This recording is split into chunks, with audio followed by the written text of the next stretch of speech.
Study IQ IAS, अब तैयारी हुई अफोर्डेबल।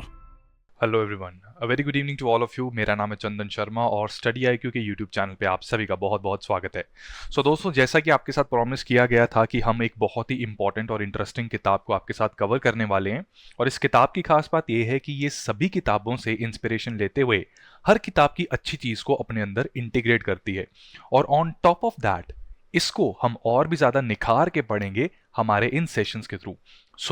अगर आप ये सेशंस लगा रहे हैं तो मैं रिकमेंड करूंगा कि इस किताब को, जो स्टडी IQ की बुक है, Amazon और फ्लिपकार्ट पे बेसिकली आपको मिल सकती है, तो इसको ज़रूर परचेज कर लीजिए, क्योंकि ये इन सेशंस के साथ काफ़ी चीज़ें कॉम्प्लीमेंट करेगी। राइट। इसी के साथ अगर आप मॉडर्न हिस्ट्री को पढ़ रहे हैं तो वहां पर भी ये सीरीज, साहस सीरीज फॉर मॉडर्न इंडिया, ये आपको काफ़ी ज़्यादा हेल्प करने वाली है आपकी UPSC IAS की प्रिपरेशन में, और उसी के साथ साथ कई अन्य एग्जाम की प्रिपरेशन में भी। राइट। तो आज के सेशन को स्टार्ट करते हैं। तो जैसा कि दोस्तों आप जानते हैं कि ये मॉडर्न इंडियन हिस्ट्री की हम पढ़ाई करने वाले हैं, तो यहाँ पर what's important for us is कि हम ये समझें कि मॉडर्न इंडियन हिस्ट्री की शुरुआत हम कब से मानते हैं और क्या बेसिकली हमें पता रहना चाहिए। तो आपकी इंपॉर्टेंस के लिए ये बता दूं मैं कि मॉडर्निटी बेसिकली इंडिया में यूरोपियंस लेकर आए थे। यूरोपियंस के आने के बाद इंडिया में मॉडर्निटी आई और एक मॉडर्न एरा स्टार्ट होता है। लेकिन उस दौर को समझने के लिए इट्स इंपॉर्टेंट फॉर अस कि हम इस बात को भी समझें कि जब यूरोपियंस इंडिया में प्रवेश करते हैं तो उस समय इंडिया की क्या परिस्थिति है। तो बेसिकली हमें वो ट्रांजिशन भी समझनी पड़ेगी जो हम मिडिवल इंडिया से मॉडर्न इंडिया की तरफ करते हैं। राइट। इसमें कुछ इंपॉर्टेंट इवेंट्स आते हैं, कुछ इंपॉर्टेंट पर्सनालिटीज आती हैं। इन सब की सिग्निफिकेंस को समझकर ही हम मॉडर्न इंडिया को समझ सकते हैं, एंड ग्रेजुअली फिर हम अपना फ्रीडम स्ट्रगल समझेंगे। ठीक है। तो आज का ये जो सेशन है, आज का फर्स्ट लेक्चर इस सीरीज का, not basically first lecture, this is basically the first video या चैप्टर कह सकते हैं आप, जहां पर हम आपके साथ डिस्कस करेंगे कि मिडिवल इंडिया से हम मॉडर्न इंडिया की तरफ कैसे ट्रांजिशन करते हैं। राइट। आज के सेशन में आप क्या एक्सपेक्ट कर सकते हैं कि बेसिकली आपको क्या समझ लगेगा, दैट हमारा ऑब्जेक्टिव यहां पर है कि we understand the state of India as a country during the advent of Europeans, क्योंकि हमारी जो आज़ादी की लड़ाई है वो ब्रिटिश के खिलाफ है। नाउ ब्रिटिश देवर यूरोपियंस, यूरोपियन पावर्स कई सारी इंडिया में आई, जिसमें ब्रिटिश सबसे ज़्यादा पावरफुल बन के रह गए, और उन्हीं के खिलाफ हमारा पूरा स्वतंत्रता संग्राम का आंदोलन टारगेटेड था। अब जब ये इंडिया में आए तब भारत की स्थिति कैसी थी ये हम समझ सकते हैं लेटर मुगल्स को समझकर। ठीक है, इनके बारे में पढ़कर we can basically understand that what were the conditions that made it so easy for British और other European powers to annex India, conquer it and colonize it. Right. क्या हम इतने बड़े एम्पायर इसको प्रोटेक्ट नहीं कर पाए कुछ फॉरेन व्यापारियों से? ऐसा क्या कारण था? ये चीज को हम समझेंगे। राइट। इसी के साथ लेटर मुगल्स को समझने के साथ साथ हमें डिक्लाइन ऑफ मुगल एम्पायर भी समझना पड़ेगा। ठीक है, क्योंकि देखो, मुगल्स औरंगजेब के समय तक काफी ज्यादा पावरफुल थे। औरंगजेब की कुछ ब्लंडर्स हुई जो हम मिडिवल इंडिया में पढ़ते हैं, हमारी क्लासेस में भी आपके साथ मैं ये कवर करता हूं। उन ब्लंडर्स की वजह से जो सक्सेसिव मुगल एम्परर्स थे उनको कुछ दिक्कतों का सामना करना पड़ा। कॉन्सिक्वेंटली मुगल एम्पायर डिक्लाइन होना शुरू हो जाता है, और जब ये डिक्लाइन होता है तो आसपास की जितनी भी पावर्स हैं, यूरोपियन पावर्स, उन्हें समझ आ जाती है कि अब रास्ता हमारा साफ हो रहा है और इंडिया को हम पॉलिटिकली भी कंट्रोल कर सकते हैं। कॉन्सिक्वेंटली यहां पर डिसइंटीग्रेशन होती है मुगल एम्पायर की, कुछ अलग अलग इंडिपेंडेंट किंगडम्स इमर्ज करते हैं, और ऐसी स्थिति में ब्रिटिश के लिए और बाकी यूरोपियन पावर्स के लिए काफी आसान बन जाता है पॉलिटिकल पावर को ग्रैब करना इन इंडिया। इनमें आपस में अलग अलग यूरोपियन पावर्स का पावर स्ट्रगल भी होता है, और इसमें से ब्रिटेन फिर अपने आप में एक विनर बन के आता है। तो इस सारी कहानी को समझने से पहले लेटर मुगल्स को समझना जरूरी है। तो लेटर मुगल्स में नाउ इट्स इंपॉर्टेंट कि हम ये समझें कि हमें क्या क्या चीजें निकाल कर अपने नोट्स में इंटीग्रेट करनी है, या फिर ये हमें पता होनी चाहिए for the exam point of view. तो देखो दोस्तों, जब हम लेटर मुगल्स के बारे में पढ़ेंगे, फर्स्ट ऑफ ऑल मैं आपको ये चीज बिल्कुल क्लियर कर दूं कि ये बेसिकली हम मॉडर्न इंडिया की तरफ आगे बढ़ रहे हैं, लेकिन ये जो ट्रांजिशन फेस है ना, क्योंकि अक्सर एस्पिरेंट्स इस पर्टिकुलर पोर्शन को छोड़ देते हैं। राइट। तो क्या होता है कि आजकल जिस हिसाब से UPSC का पैटर्न बन रहा है, प्रीलिम्स के सवाल आपने देखे हैं, बहुत ज्यादा टफ क्वेश्चंस आने वाले हैं। तो यहां पर क्या है, इट्स इंपॉर्टेंट फॉर अस कि हम इस बात को समझें इस चीज को समझें कि ये पर्टिकुलर फेज भी इंपॉर्टेंट है। इस पर्टिकुलर फेज में से आपको ये चीज मैं जरूर बताऊंगा कि बहुत ज्यादा सवाल तो देखो नहीं है। प्रीवियस ईयर क्वेश्चंस को देखोगे तो जो आज हम लेटर मुगल्स को करने वाले हैं, इससे बहुत ज्यादा क्वेश्चंस नहीं पूछे जाते। लेकिन ऐसा नहीं है कि इसको हम छोड़ के जा सकते हैं। इसके दो कारण हैं। क्योंकि पहला कारण यह है कि यूपीएससी को अनप्रेडिक्टेबल सर्विस कमीशन कहा जाता है, तो अभी तक नहीं पूछा तो आगे पूछ सकती है। दूसरा कारण यह है कि अगर आपने मॉडर्न इंडिया को समझना है तो मिडीवल इंडिया जहां पर खत्म हो रहा है, वो चीज अगर आपको अच्छे से पता है, उस कंटेंट के ऊपर, उस सब्जेक्ट मटेरियल के ऊपर आपकी अच्छी ग्रिप है, तो basically you can understand modern India as well, right. तो लेटर मुगल्स को जब हम करेंगे, फर्स्ट एंड फॉरमोस्ट थिंग हमारे लिए इंपॉर्टेंट है कि इनकी क्रोनोलॉजी हम जरूर समझें। और आप सबको पता है, मैं क्लासेस में भी बताता हूं, ठीक है। फाउंडेशन बैच में मैंने आपको कई सारे निमोनिक्स सिखा रखे हैं, हमने क्रैश कोर्स में भी बहुत से निमोनिक्स सीखे हैं। तो इनके क्रोनोलॉजिकल सीक्वेंस के लिए आज मैं आपको एक निमोनिक बताऊंगा, ठीक है। और उस निमोनिक को याद करके आपको कभी भी दिक्कत नहीं आने वाली कि बेसिकली कौन थे मुगल, लेटर मुगल्स, और क्या सीक्वेंस में ये लोग आए थे, राइट। इसी के साथ इनके राज में कुछ इंपॉर्टेंट डेवलपमेंट्स हुई। इंपॉर्टेंट डेवलपमेंट्स, उन डेवलपमेंट्स के पीछे इंपॉर्टेंट किरदार यानी कि पर्सनालिटीज, ठीक है, ये सारी चीजें हम समझेंगे। और इंपॉर्टेंट किंग्स और ऑफिस होल्डर्स, राइट। कोई इंपॉर्टेंट वजीर था, कोई मीर बख्शी था जिसने एक अहम भूमिका निभाई हिस्ट्री के, इतिहास के रुख को पलटने में, उनके ऊपर हम खास चर्चा करने वाले हैं, राइट। तो तैयार हैं आप सभी? तो सेशन को शुरू करते हैं। शुरुआत करने से पहले दोस्तों आप सभी को एक चीज बताना चाहता हूं कि देखो, जितना इंपॉर्टेंट पढ़ना है उससे कई ज्यादा इंपॉर्टेंट है कि आप उस पढ़ी हुई चीज को कंसोलिडेट करें। क्योंकि ये लेटर मुगल्स भी बेचारे ना अपने एम्पायर को कंसोलिडेट नहीं कर पाए। बाप दादा ने इतना सारा टेरिटरी गेन किया, चाहिए इनको ये था कि उस टेरिटरी को कंसोलिडेट और संभाल के रखते, राइट। बट वही बात है, जब इंटीग्रेट करोगे ही नहीं, राइट, अपने एम्पायर के अंदर चीजों को, तो वो तो फिर छूटेगी। उसी तरह ये सब्जेक्ट मैटर जो हम आपके साथ डिस्कस कर रहे हैं, यहां पर भी इट्स वेरी इंपॉर्टेंट कि आप इसको रिवाइज करें, कंसोलिडेट करें। और रिवीजन के लिए व्हाट्स इंपॉर्टेंट इज कि आपको इन सेशंस के पीडीएफ मिले। इन सेशंस के पीडीएफ आपको मिल सकते हैं मेरे टेलीग्राम चैनल पे, which is basically Chandan learning without space. आप टेलीग्राम पे सर्च करेंगे तो CS लाइव ग्रुप के नाम से आपको टेलीग्राम चैनल मिल जाएगा। तो वहां पर ये पीडीएफ आप ले सकते हैं, इनको एक्सेस कर सकते हैं, इनको पढ़ सकते हैं, रिवाइज कर सकते हैं। अगर आपको टेलीग्राम चैनल ढूंढने में दिक्कत आती है तो आप इस QR कोड को भी स्कैन कर सकते हैं। इसको स्कैन करके भी you can reach the Telegram channel, जहां पर आपको अलग अलग पीडीएफ मिल जाएंगे। और सिर्फ ये करंट अफेयर्स और हिस्ट्री के पीडीएफ नहीं, मैं और भी कई चीजें इंपॉर्टेंट शेयर करता रहता हूं। So do connect with me there. Along with this, Instagram पर भी मेरे साथ जरूर कनेक्ट हो। ये मेरा इंस्टाग्राम का QR कोड है and this is my Instagram handle hello.chandansharma। Having said that, start करते हैं। मुगल एम्पायर, 1707 का साल, एक विशाल सल्तनत तैयार खड़ी है। औरंगजेब बादशाह हैं, लेकिन अचानक क्या होता है, औरंगजेब का देहांत हो जाता है। और भारत के इतिहास का वो चैप्टर स्टार्ट होता है जो कि हमें मॉडर्न इंडिया की तरफ लेके जाएगा।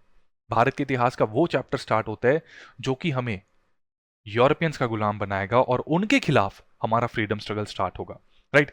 तो आप इस मैप के जरिए भी देख सकते हैं। और वैसे भी ये बात बड़ी ही क्लियरली जग जाहिर है कि औरंगजेब, नो डाउट ही was a very notorious and an unpopular Mughal emperor. लेकिन एक बात जरूर है, मुगल एम्पायर की सबसे ज्यादा टेरिटरी उनके शासन में थी। अब जो मैं बातें आपको बता रहा हूं, इनको बड़े ध्यान से सुनना, इस पर MCQ भी बन सकता है। और आने वाले लेक्चर्स में मैं आपके साथ MCQ और मेंस की आंसर राइटिंग भी करूंगा। तो जो भी मैं बातें बोलता हूं उन्हें ध्यान से सुनिएगा। जो ये PDFs आपको मिलेंगे उनको ध्यान से पढ़िएगा, क्योंकि अगले लेक्चर में आपका टेस्ट होगा। तो तब हम देखेंगे कि कौन कितनी शातिर होकर इन सारे क्वेश्चंस का आंसर दे पाते हैं और मेंस के क्वेश्चन का भी आंसर लिख पाते हैं। सो दोस्तों, औरंगजेब के बारे में बता रहा था।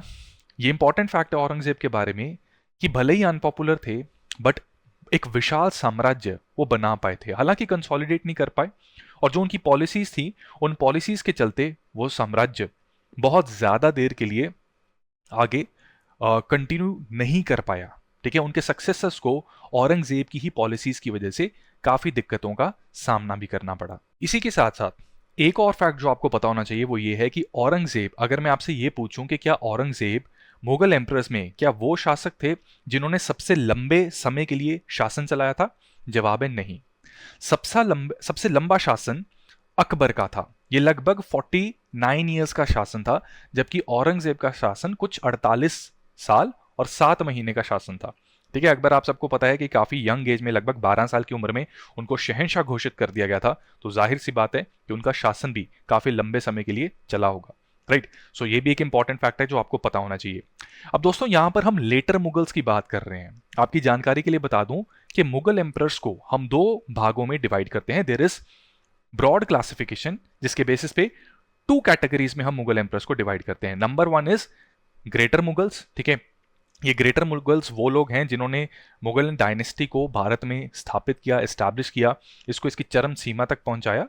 राइट, सो यहां पर बाबर, हुमायूं, अकबर, जहांगीर, शाहजहां और औरंगजेब ये दरअसल ग्रेटर मुगल्स हैं, जिनके बारे में हम मिडीवल इंडिया में पढ़ते हैं। मिडीवल हिस्ट्री में काफी सारा फोकस इन ग्रेटर मुगल्स के ऊपर रहता है। मैं उम्मीद करता हूं कि आपने कम से कम एनसीईआरटी जरूर पढ़ रखी है, जहां पर आपको ग्रेटर मुगल्स के बारे में काफी सारी जानकारी मिल जाती है। अगर नहीं पढ़ रखी, डू नॉट वरी, हम या मैं वो भी आपके साथ कवर करूंगा। ठीक है, और हम करते भी हैं इन are foundation course and P2I batches. ठीक है, बट उसकी बात बाद में करेंगे। तो देखो, इनको कहते हैं ग्रेटर मुगल्स। औरंगजेब के बाद जो मुगल्स आए वो कुछ खास कंट्रीब्यूशन नहीं कर पाए मुगल सल्तनत को संभालने में। और खास कंट्रीब्यूशन तो क्या करनी, उनकी वजह से मुगल डायनेस्टी एक डाउनफॉल देखती है। राइट, सो कॉन्सिक्वेंटली उनको लेटर मुगल्स या लेसर मुगल्स भी कहा जाता है। अब उन्होंने जब खास कंट्रीब्यूशन की ही नहीं, इसलिए यूपीएससी भी उनके ऊपर कुछ खास सवाल पूछती नहीं। लेकिन इसका मतलब ये नहीं कि पूछ नहीं सकती। तो उन अनपॉपुलर मुगल से जो पॉपुलर चीजें जुड़ी हुई हैं वो अब हम देखेंगे। ठीक है, तो ब्रॉड क्लासिफिकेशन को समझना जरूरी है ताकि आपको बेसिकली पता हो कि ग्रेटर मुगल्स और लेसर मुगल्स होते कौन है। ठीक है, तो ये एक कैटेगरी है बेसिकली मुगल एम्प्रेस को डिवाइड करने की। ठीक है, तो देखो, लेटर मुगल्स जब स्टार्ट होते हैं, लेटर मुगल्स का जब शासन स्टार्ट होता है, तो एक तरीके से it's a beginning of the end. Beginning of what and? End of Mughal dynasty. ठीक है, मुगलों के अंत का शुरुआत हो रही है ये। राइट, तो आप यहां पर सबसे पहले तो मैप देखिए और अपनी बुक आप देखेंगे तो वहां पर इस चैप्टर 1 की शुरुआत यहीं से होती है कि हमारा इंडिया में मुगल सल्तनत अपनी चरम सीमा पे थी, यानी कि अपने जेनिथ पे थी। किसके शासन में? औरंगजेब के शासन में, जो 1707 तक चला था, 1707 एडी तक। राइट, इस समय तक औरंगजेब का शासन चल रहा था। और आप मैप में भी देख सकते हैं कि जो येलो पोर्शन है वो अकबर ने मुगल सल्तनत में जोड़े थे, एंड जो ऑरेंज पोर्शन है पर्टिकुलरली डेक्कन, ठीक है, ये औरंगजेब का जुड़ा हुआ पोर्शन है। और औरंगजेब क्योंकि खुद भी जब शाहजहां का शासन चल रहा था तो वो डेक्कन के गवर्नर थे, तो उन्होंने अपने, जब सुल्तान बन गए, जब शहंशाह बन गए, तब भी उन्होंने दक्खन के खिलाफ, ठीक है, दक्खन के खिलाफ काफी ज्यादा कैंपेन चलाए। और उनका पूरा मंसूबा था कि पूरे के पूरे दक्षिण भारत को मुगल साम्राज्य में इंटीग्रेट कर दिया जाए, जो कि उनकी सबसे बड़ी भूल भी साबित हुई। जैसे कि एग्जाम्पल देता हूं, हम मिडिवल इंडिया में पढ़ते हैं कि मराठास के साथ, मराठास और मुगल्स के बीच में बीजापुर और गोलकोंडा की सल्तनत आती थी। औरंगजेब बहुत ही ज्यादा एग्रेसिव पॉलिसी फॉलो कर रहे थे दक्खन में, और उन्होंने बीजापुर गोलकोंडा की सल्तनत को एक्वायर कर लिया। कॉन्सिक्वेंटली हुआ क्या कि एग्जाम्पल ये फर्ज कीजिए कि यहां पर मराठास मौजूद हैं। ठीक है, अब यहां पर ये पर्टिकुलर रीजन, यहां पर बीजापुर एंड गोलकोंडा है। ठीक है, तो मराठास का बॉर्डर डायरेक्टली मुगल्स के साथ टच नहीं हो रहा, बट औरंगजेब ने जब इनको एक्वायर कर लिया तो अब मुगल बॉर्डर डायरेक्टली मराठास के साथ टच हो रहा है। कॉन्सिक्वेंटली बॉर्डर का सेम होने से डायरेक्ट कॉन्फ्रंटेशन हो गई, और मराठास और मुगल्स के बीच में जो पावर स्ट्रगल चलता रहा उसकी वजह से मुगल्स का काफी सारा रिसोर्सेस ड्रेन भी होता है। ठीक है, तो यहां पर आपके इंफॉर्मेशन के लिए ये भी बता दूं कि इन सारी पॉलिसीज के चलते ही काफी सारी प्रॉब्लम्स लेटर मुगल्स या लेसर मुगल्स को झेलनी पड़ती हैं। अब जैसा कि आपको बताया था कि क्रोनोलॉजी लेटर मुगल या लेसर मुगल में बहुत इंपॉर्टेंट रोल प्ले करेगी, so we should know the sequence जिसमें ये लेसर मुगल्स शासन चलाते हैं। तो इसके लिए एक बड़ा ही चुलबुला सा, बड़ा ही नटखट सा एक आपके लिए निमोनिक बनाया है, जिसको याद करके आप इनके सीक्वेंस को याद कर सकते हैं। ठीक है, तो ये निमोनिक है बजा दो फिर, ठीक है, बजाओ फिर, डराओ फिर। ठीक है, बजाओ फिर, डराओ फिर। राइट, इसके बाद आएगा रंग शाह आलम के। बजाओ फिर, डराओ फिर, रंग शाह आलम के। ठीक है, तो बजा से ये जो बजा है बाजा, राइट, तो बाग है बन गया बहादुर शाह 1। ठीक है, ये जा बन गया जहांदर शाह। फिर जो है ये बन गया फिर शियार। ठीक है, ये ऐसे सिली निमोनिक्स बनाएंगे ना तभी हमारा काम बनेगा, ऐसी नॉर्मल चीजें तो हमें याद नहीं रहती। एग्जाम्पल देता हूं कि जब कोई खिलौने वाला या रद्दी वाला आता है, वो अगर नॉर्मली बोले कि भाई साहब रद्दी ले लो, रद्दी ले लो, कोई नहीं सुनेगा। लेकिन वो स्पेशल ट्यून निकाल के बोलता है ताकि सबका ध्यान जाए। तो इसलिए ये थोड़े से नटखट से हम निमोनिक्स बनाएंगे ताकि चीज़ें हमें याद रहें। ठीक है, तो यहाँ पर आ, बाजा फिर, ठीक है, बाजा फिर, तो ये फारूक शियार तक हमने कर लिया। ठीक है, इसके बाद आएगा डराओ फिर। ठीक है, तो यहां पर डरा डरा दो ये आएगा। तो डरा इज दरजात, राइट, और उसके बाद डरा दो का जो दो है ये दौला बनेगा, राइट। यहां पर अभी हम देखेंगे कि सैयद ब्रदर्स नाम के दो भाई आते हैं और वो किंग मेकर्स बनते हैं, और वो क्या करते हैं, फारूक शियार को मरवा देते हैं और क्विक सक्सेशन में फटाफट से कुछ सुल्तान बनाते हैं। ठीक है, तो रफी उद और रफी उस, ठीक है, रफी उद दरजात और रफी उस दौला, ये क्विक सक्सेशन में आते हैं। तो बजा फिर डरा दो, राइट। रंग शाह आलम के, रंग जो है ये बन गया रंगीला, और हिस्ट्री में हम जो मिडिवल हिस्ट्री पढ़ते हैं उसमें रंगीला जिस व्यक्ति का कहा जाता है वो है मोहम्मद शाह। हम अभी देखेंगे कि इसको रंगीला कहा क्यों जाता था। ठीक है, रंग शाह आलम के, तो इसमें शाह में सबसे पहले अहमद शाह आएगा और आलम जो है वो बन जाएगा आलमगीर। ठीक है, और शाह आलम को रिपीट करेंगे तो वो बन जाएगा शाह आलम सेकंड भी आ जाएगा। ठीक है, इसके बाद राइट कि अकबर भी बहादुर बन जाए। ठीक है, तो इसको एक बार रिपीट करते हैं इस निमोनिक को, कंफ्यूजन ना हो जाए। बजा फिर डरा दो, बजा फिर डरा दो, रंग शाह आलम के। ठीक है, रंग शाह आलम के, राइट। इसके बाद रंग शाह आलम के बाद बजा फिर डरा फिर रंग शाह आलम के कि अकबर भी बहादुर बन जाए। ठीक है, तो यहां पर क्या है, बहादुर शाह वन, जहांदर शाह, फारूक शियार, रस उत दरजात, रस उत दौला, रंगीला जिसको मोहम्मद शाह भी कहते हैं, Ahmad Shah, Alamgir, this is Alamgir two basically, right. उसके बाद शाह आलम, ठीक है, यहां पर जब हमने रिपीट किया तो शाह आलम फिर से यहां आ जाएगा, एंड अकबर टू, एंड उसके बाद आएंगे बहादुर शाह टू, या फिर इनको बहादुर शाह जफर भी कहा जाता है। ठीक है, तो ये एक निमोनिक है, थोड़ा टेढ़ा निमोनिक है, बट यार मेरा काम बन जाता था इससे, तो मैं आपसे भी सजेस्ट करूंगा कि ऐसे नटखट निमोनिक बना के हमने अपने काम को बेसिकली हमने अपना पर्पस सॉल्व करना है। ठीक है, तो यहां से हमें इस क्रोनोलॉजी को याद रखने में थोड़ी सी आसानी होगी, राइट। चलिए अब एक एक करके इन लेटर मुगल्स या लेसर मुगल्स को समझने की कोशिश करते हैं। तो देखो दोस्तों, 1707 भारत के इतिहास का एक लैंडमार्क और वाटरशेड इवेंट था, क्योंकि सबसे बड़ा और सबसे पावरफुल मुगल एम्परर उसकी मृत्यु हो जाती है। जी हाँ, औरंगजेब भले ही अनपॉपुलर हो, लेकिन last most powerful Mughal emperor Aurangzeb को ही माना जाता था। अब औरंगजेब की कई सारी औलादें थी, राइट, लेकिन हमारे काम की 3 मेन औलादें हैं जिनमें आपस में एक भिड़ंत होता है, जिसको आप वॉर ऑफ सक्सेशन भी कह सकते हैं। आपकी जानकारी के लिए बता दूं कि हम मिडिवल इंडिया को जब हम हमारे कोर्सेज में भी करते हैं तो मैं आपको वहां पर भी बताता हूं कि मुगल्स में प्राइमोजेनिचर को फॉलो नहीं किया जाता था। अब आप पूछेंगे कि सर ये अजीबोगरीब टर्म्स क्यों बता रहे हो, पहले अजीबोगरीब निमोनिक बताते हो फिर अजीबोगरीब टर्म बताते हो। तो प्राइमोजेनिचर है क्या? प्राइमोजेनिचर दोस्तों बेसिकली उस प्रथा को कहते हैं, उस कन्वेंशन को कहते हैं जहां पर एक राजे का बहुत सारी औलादें हैं, सबसे बड़ा बेटा ही उसका अगला उत्तराधिकारी बनता है। मुगल्स में इस पॉलिसी को फॉलो नहीं किया जाता था। मुगल्स में था कि वॉर ऑफ स्ट्रगल होगा, जो जीता वो सिकंदर, और ये एक कारण बना जिसने मुगल्स को इंटरनली वीक कर दिया। हर बार इनकी वॉर ऑफ सक्सेशन देखने को मिलती थी, लेकिन जनरली पुरातन काल से लेकर अगर हम अभी तक देखें, जनरली काफी सारी मोनार्क्स के अंडर प्राइमोजेनिचर को एक्चुअली फॉलो किया जाता था। लेकिन क्योंकि मुगल्स ये फॉलो नहीं कर रहे, तो औरंगजेब के बाद उसके 3 बेटों में लड़ाई होती है, वॉर ऑफ सक्सेशन होती है। ये 3 बेटे कौन है? बहादुर शाह वन, मोहम्मद आजम शाह और मोहम्मद काम बख्श। अब यहां पर इन सभी में से जो विजेता घोषित होता है वो होता है बहादुर शाह वन। अब बहादुर शाह वन को आप ये समझ लो कि ये ना बड़ा कॉम्पिटिटिव किस्म का आदमी था। इसको था कि मैं ही हमेशा फर्स्ट आऊं, तो इसके 2 नाम थे, बहादुर शाह, ठीक है, बहादुर शाह जफर भी हैं, राइट, लेकिन ये फर्स्ट आना चाहते हैं तो ये बन गए बहादुर शाह वन, राइट। इसी के साथ साथ शाह आलम भी थे, बैटल ऑफ बक्सर वाले आगे पढ़ेंगे हम, तो वो शाह आलम 2 हैं। 2 इसलिए हैं क्योंकि शाह आलम 1 ये बनना चाहते थे, इनको फर्स्ट आने का बड़ा शौक है। तो बहादुर शाह 1 एंड शाह आलम 1 ये एक ही व्यक्ति का नाम है, और आप इनको सेम व्यक्ति की तरह जान सकते हैं, राइट।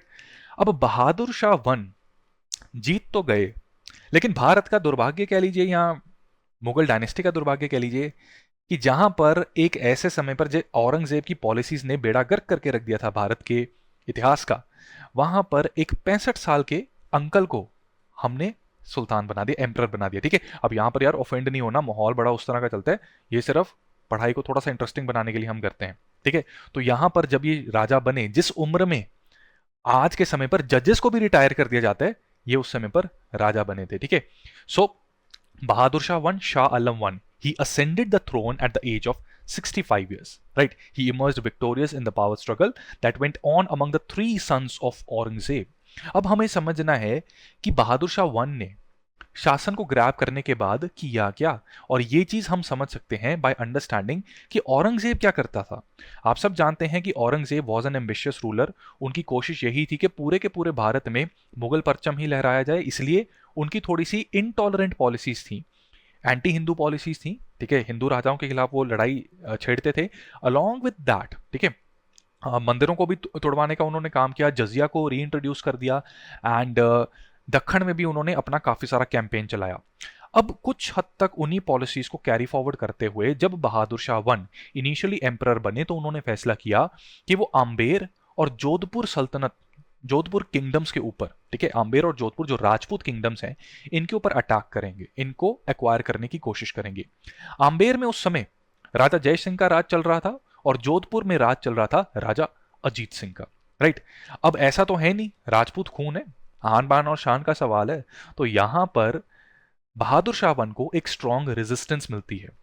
रेजिस्टेंस मिलती है, ऊपर से औरंगजेब के समय पर जो शाही कोष बहुत ज्यादा ड्रेन हो जाता है due to several war campaigns, उसके चलते एक समझौता करना पड़ता है बहादुर शाह वन को विद आम्बेर एंड जोधपुर। ठीक है, तो जो टेरिटरीज ये एक्वायर कर भी लेते हैं उनको भी रिटर्न कर दिया जाता है। इसी के साथ साथ बहादुर शाह वन को ये रियलाइज होता है कि आम्बेर और जोधपुर के साथ हमें बना के रखनी चाहिए, तभी मुगल शासन भी शांति से आगे बढ़ पाएगा। राइट, सो ये हाई मनसब, हाई मनसब क्या होता है, एक हाई रैंक एडमिनिस्ट्रेशन में राजा जय सिंह और राजा अजीत सिंह को एक हाई रैंक ये भी देते हैं।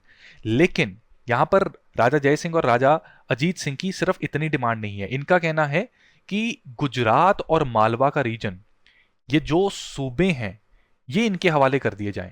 ठीक है, गुजरात और मालवे का ये एक तरीके से कंट्रोल चाहते थे। यहां से निकलने वाला जो रेवेन्यू है, यहां से जो खेती बाड़ी होती है, जो प्रोड्यूस है, उसका रेवेन्यू का कंट्रोल इन्हें चाहिए था। ठीक है, लेकिन बहादुर शाह वन ने ये नहीं दिया, उनकी लिमिट सिर्फ यहां तक थी।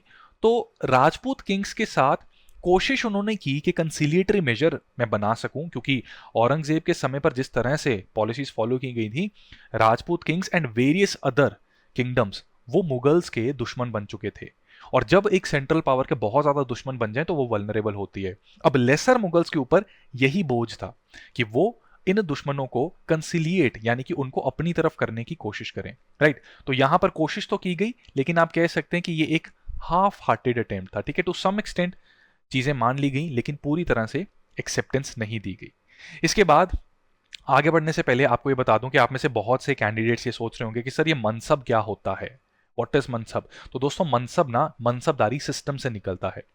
मिडीवल इंडिया में हम पढ़ते हैं कि मनसबदारी एडमिनिस्ट्रेशन को ऑर्गेनाइज करने का एक तरीका था। ठीक है, एडमिनिस्ट्रेशन है, उसको अगर आप अच्छे से ऑर्गेनाइज करना चाहते हैं तो उसको ऑर्गेनाइज करने का एक तरीका है। इसको इंट्रोड्यूस किया था अकबर ने। ठीक है, this was introduced by Akbar. ठीक है, Akbar introduce this system to organise his administration, और इसमें नोबल्स को और आर्मी को इन्होंने ऑर्गेनाइज करना था। मनसबदार का बेसिकली मतलब होता है होल्डर ऑफ अ रैंक। ठीक है, जैसे आपको पता है कि आईएएस में क्या होता है कि जैसे पे कमीशन के हिसाब से होता है ना, पे बैंड लेवल 10, लेवल 11, फिर आप सीनियर लेवल पे पहुंचते हो तो लेवल 13, प्रोमोटिव ऑफिसर्स होते हैं तो 13A भी आता है बीच में, फिर लेवल 14 भी आता है। राइट, इस तरह से हायरार्की चलती है। तो सिमिलरली मनसब भी होल्डर ऑफ अ रैंक। ठीक है, एक मनसब का रैंक उसकी सैलरी वगैरह डिसाइड करता था। Let me try to further explain you. ठीक है, अब मनसबदार में दो रैंक्स आते थे, जात का और सवार का। इस सिस्टम के अंदर ये दो रैंक्स होते थे। जात का मतलब है कि एडमिनिस्ट्रेटिव हायरार्की में आपका क्या स्टेचर है। जैसे कि अगर बहुत बड़ा नंबर है, लेट्स से 5 लाख, ठीक है, लेट्स से 5 लाख आपके जात का नंबर ये है, तो इसका मतलब आप एडमिनिस्ट्रेशन में बहुत हायर पोजीशन पे मौजूद हैं। ठीक है, तो हायरार्की का बारे में आप एडमिनिस्ट्रेशन में किस लेवल पर आप बेसिकली एग्जिस्ट कर रहे हैं उसके बारे में यहां से पता लगता है। इसी के साथ सवार रैंक भी होता था। सवार रैंक का मतलब होता है कि जैसे सवार है, घुड़सवार, आप यहां से समझ सकते हैं कि सवार रैंक का मतलब है कि एक मनसब के नीचे उसके कितने ट्रूप्स होंगे। ठीक है, तो जैसे होता है ना कि एक टेरिटरी दे रखी है, उस टेरिटरी को मैनेज करने के लिए ट्रूप्स भी दे रखे हैं। ठीक है, तो जितने ट्रूप्स हैं उतना ही रुतबा बनता है उस मनसब का, राइट। तो जो जात स्टेटस है मनसबदारी सिस्टम में, जो जात का रैंक है, ये बेसिकली बताता है कि कितनी सैलरी उस व्यक्ति को मिलेगी और एडमिनिस्ट्रेशन में उसकी क्या पोजीशन है। दूसरा रैंक जो सवार का है, ये बताता है कि उस व्यक्ति के अंडर कितने ट्रूप्स का उसके पास कमांड रहेगा, राइट। तो ये दो सिस्टम है जो मनसबदारी सिस्टम में हमें देखने को मिलते हैं। अब अकबर ने जब इसको इंट्रोड्यूस किया था तब ये हेरिडिटरी सिस्टम नहीं था, जैसे कि हम मिडिवल हिस्ट्री में भी पढ़ते हैं, लेकिन बाद में इसको हेरिडिटरी सिस्टम बना दिया गया था। इसी के साथ साथ ये जो लोएस्ट रैंक इसमें होता था वो लगभग 10 का होता था, जिसका मतलब है कि ऐसे भी कुछ मनसब होते थे जिनके अंडर सिर्फ 10 ट्रूप्स थे, तो वो सिर्फ पर्सनल बॉडीगार्ड्स की तरह ही काम करते थे। 5000 के आसपास भी मनसब का रैंक होता था। ठीक है, सवार रैंक 5000 होता था, यानी कि उनके पास 5000 ट्रूप्स की सेना रहती थी। और जो शाही खानदान को बिलोंग करने वाले शहजादे थे उनका काफी ज्यादा हाई रैंक होता था। ठीक है, 1-1 लाख 5-5 लाख ऐसा भी रैंक उनको दिया जाता था। यहां से बेसिकली उनकी क्या रॉयल ट्रेजरी से जो उनको सैलरी मिलनी चाहिए उसके बारे में पता लगता था। ठीक है, हर कोई तो शासक नहीं ना बनता, एम्परर नहीं बनता, तो वो जो नोबल की तरह काम कर रहा है उसके बिहाफ पे, उस कॉन्टेक्स्ट में वो कितनी सैलरी लेता है, वहां पे हमें उसके बारे में पता लगता है। ठीक है, तो उनके काफी ज्यादा हायर रैंक्स भी होते थे, राइट। जितनी भी इस तरह की अपॉइंटमेंट्स और प्रमोशंस होती थी मनसब्स की, अकबर के समय पर जब उन्होंने इंट्रोड्यूस किया था तो वो प्योरली एम्परर खुद ही करते थे। बाद में जाकर भी बेसिकली एम्परर ही करते थे। ठीक है, जैसे कि हम यहाँ पर बहादुर शाह 1 के समय पर भी देख सकते हैं, इन्होंने भी जय सिंह और अजीत सिंह को भी हाई मनसब देने का फैसला किया। यहां पर आपकी एक्स्ट्रा जानकारी के लिए ये भी बता दूं कि जहांगीर के समय पर मनसबदारी सिस्टम में एक मॉडिफिकेशन की गई थी जिसको कहा जाता है 2 अस्पा शी अस्पा। अब देखो यार, आपको एक एग्जाम्पल देता हूं। लेट 1970s और अर्ली 1980s पंजाब एक स्टेट है इंडिया में, आप सबको पता है। इसका बड़ा डार्क टाइम चल रहा था। टेररिज्म और इंसर्जेंसी की प्रॉब्लम से हम जूझ रहे थे, विच वी कैन से कि केंद्र सरकार के खिलाफ एक तरीके से विद्रोह चल रहा था। लॉ एंड ऑर्डर प्रॉब्लम थी। जब लॉ एंड ऑर्डर प्रॉब्लम के साथ डील करना है तो एक ज़रूरत महसूस हुई कि आपको पता है कि पुलिस में किस तरह के रैंक्स होते हैं, सब इंस्पेक्टर, इंस्पेक्टर, एसएचओ, उसके ऊपर कौन आता है, डीएसपी आते हैं, फिर एसपी आते हैं, एसएसपी आते हैं, डीआईजी आते हैं एंड सो ऑन। अब यहां पर एसआई के अंडर एक लिमिटेड नंबर ऑफ पर्सोनल्स होते हैं जिनका इस्तेमाल करके वो अपने एरिया में लॉ एंड ऑर्डर मेंटेन कर सकता है। Same goes for inspector, same goes for SHO. जब इंसर्जेंसी की दिक्कत थी तो एसआई के पास ये जरूरत पड़ गई कि एसआई का दायरा बढ़ा दो। ठीक है, ये जो ऑफिसर्स थी इनकी कमी थी, राइट। तो लोअर लेवल पे सिपाहियों की भर्तियां काफी ज्यादा कर दी गई ताकि लॉ एंड ऑर्डर, क्योंकि वो ग्राउंड लेवल पे हमें लॉ एंड ऑर्डर मेंटेन करने के लिए कांस्टेबल्स काफी चाहिए। ठीक है, तो एसआई का क्या किया इन्होंने, टेरिटरी बढ़ा दी। टेरिटरी बढ़ाने के साथ साथ यहां पर जो उनके अंडर पर्सोनल्स आ रहे हैं वो भी बढ़ाया, लेकिन जितने पर्सोनल इंस्पेक्टर के नीचे आते हैं लगभग उतने ही पर्सोनल्स या कांस्टेबल्स अब सब इंस्पेक्टर के अंडर आ रहे हैं, लेकिन इसका रैंक सब इंस्पेक्टर ही रखा है, यानी कि जिम्मेदारी डबल हो गई है लेकिन रैंक उतना ही है। सिमिलरली इंस्पेक्टर के साथ भी सेम चीज हुई, एसएचओ के साथ सेम हुआ, डीएसपी के साथ सेम हुआ, राइट। तो बेसिकली क्या किया कि उनका दायरा बढ़ाकर, उनके ट्रूप्स उनके अंडर जो हैं उनको बढ़ाकर उनका रैंक उतना ही रखा, जिससे कि जिम्मेदारी बढ़ गई और इफेक्टिवली जो इंसर्जेंसी है उससे जूझने का एक तरीके से कोशिश की गई। ठीक है, तो कुछ इसी प्रकार का सिस्टम जहांगीर के समय पर भी यूज किया गया, जहां पर नंबर ऑफ ट्रूप्स को डबल कर दिया गया। देखिए, किसी भी मनसबदार के नीचे जो नंबर ऑफ ट्रूप्स हैं उसको डबल कर दिया गया, लेकिन उसके सवार रैंक को चेंज नहीं किया गया। नंबर ऑफ ट्रूप्स डबल कर दिए लेकिन जो सवार रैंक है वो अभी भी वही है जो पहले होता था। ठीक है, राइट। तो यहां पे क्या था, ये सिर्फ कंटिजेंसी और रिबिलियंस के साथ डील करने के लिए इस सिचुएशन को इंट्रोड्यूस किया गया था। ठीक है, तो इट्स 2 अस्पा शी अस्पा, ये एक हिस्टोरिकल कॉन्टेक्स्ट बता दिया। तो आप देख सकते हो कि हम जो ट्रांजिशन कर रहे हैं फ्रॉम मिडिवल टू मॉडर्न, उसमें भी थोड़ी साइडलाइंस की बातें भी कर रहे हैं जिससे कि आपके नॉलेज में और ज्यादा इजाफा होता रहे। ठीक है, ये जानना जरूरी है दोस्तों, राइट। तो थोड़ा सा बियॉन्ड द बुक भी हम कुछ चीजें कवर करेंगे। अब इसके बाद शाह आलम पर वापस आते हैं। तो हमने देखा कि शाह आलम ने इंपॉर्टेंट मनसब रैंक्स दे दिए और राजपूत के साथ थोड़ा कंसीलिटरी मेजर इन्होंने दिखाया।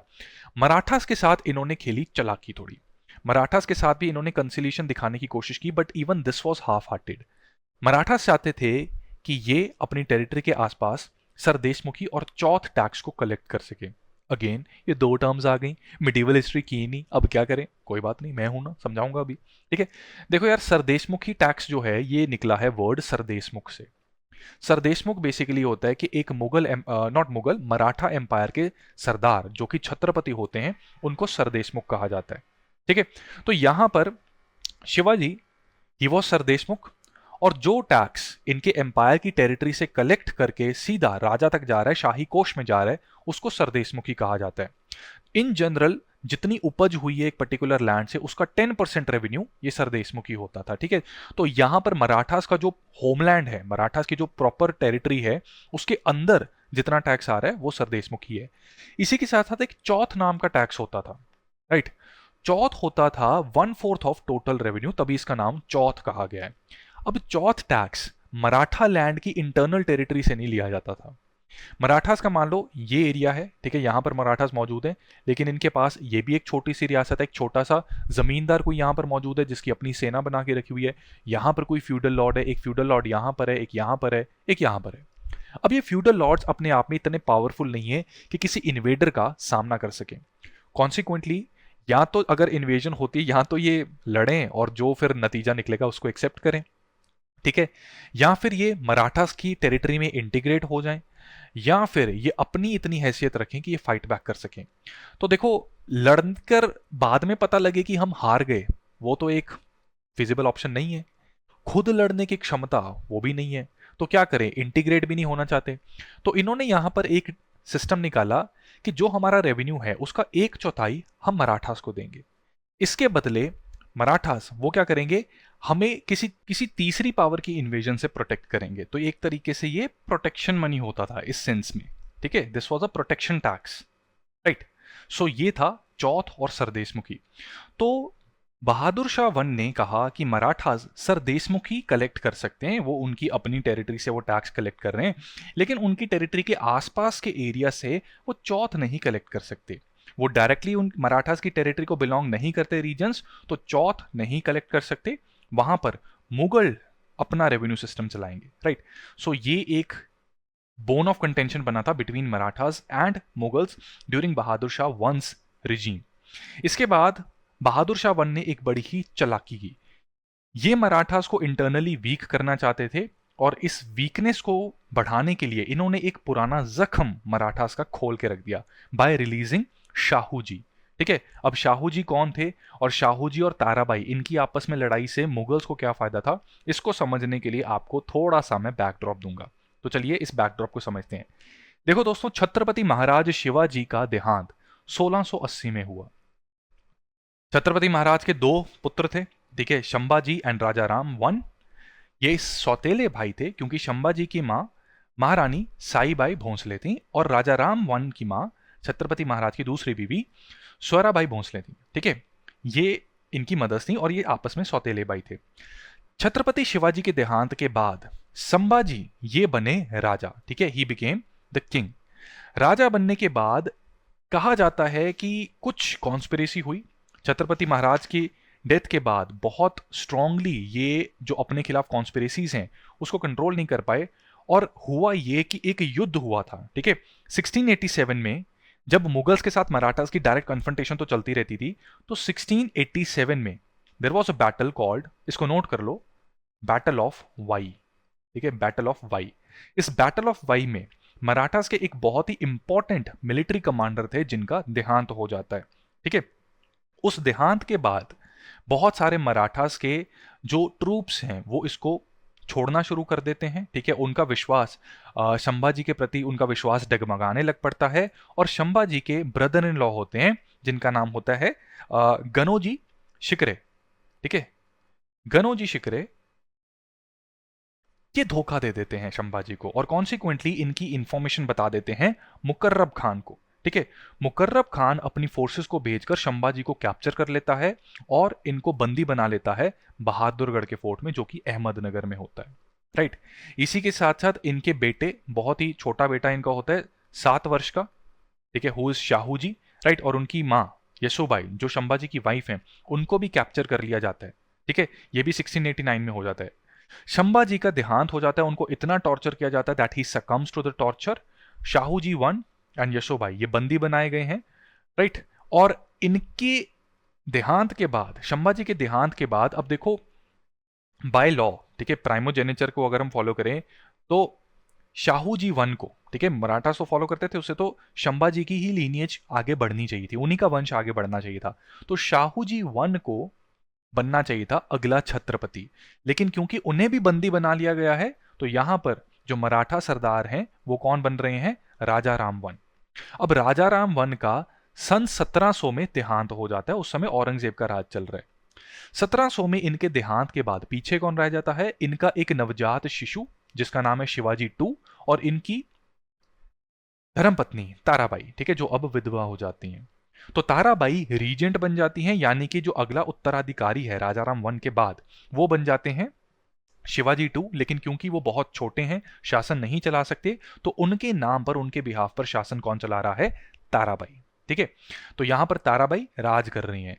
1707 में जब औरंगजेब का देहांत हो जाता है, बहादुर शाह 1 मुगल शहनशाह बन जाता है, तो उसको दिखता है कि ताराबाई के खिलाफ हम बहुत ज्यादा यत्न कर रहे हैं कि हम मराठास को ओवरपावर कर सकें, लेकिन महिला होने के बावजूद भी मुगल फोर्सेस ताराबाई को डिफीट नहीं कर पा रही। तो यहां पर बहादुर शाह 1 सोचता है कि क्यों ना मराठास को इंटरनली दीमक की तरह कुछ गड़बड़ करवाई जाए इनकी। तो वहां पर ये करते हैं एक शरारत। ये इस समय पर शाहू जी, ठीक है, शाहू जी 1 को रिलीज कर देते हैं, और इन्हें पता है कि जब शाहू जी 1 रिलीज होंगे तो मराठास में भी बहुत से ऐसे लोग हैं जो ताराबाई को शासन नहीं चलाने देना चाहते, और शाहू जी 1 भी अपना अधिकार मांगेंगे। तो आपस में इनकी लड़ाई हो जाती है, ठीक है। और इसी की वजह से जब इनको रिलीज किया जाता है तो मराठास के इंटरनल पावर स्ट्रगल की वजह से मराठा एम्पायर थोड़ा कमजोर भी होता है, राइट। और बहादुर शाह 1 की ये एक शरारत भी दिखती है। सो कॉन्सिक्वेंटली शाहू जी 1 ये ताराबाई को हरा देते हैं इन बैटल ऑफ खेड़। ठीक है, ये हम मिडीवल इंडिया में पढ़ते हैं।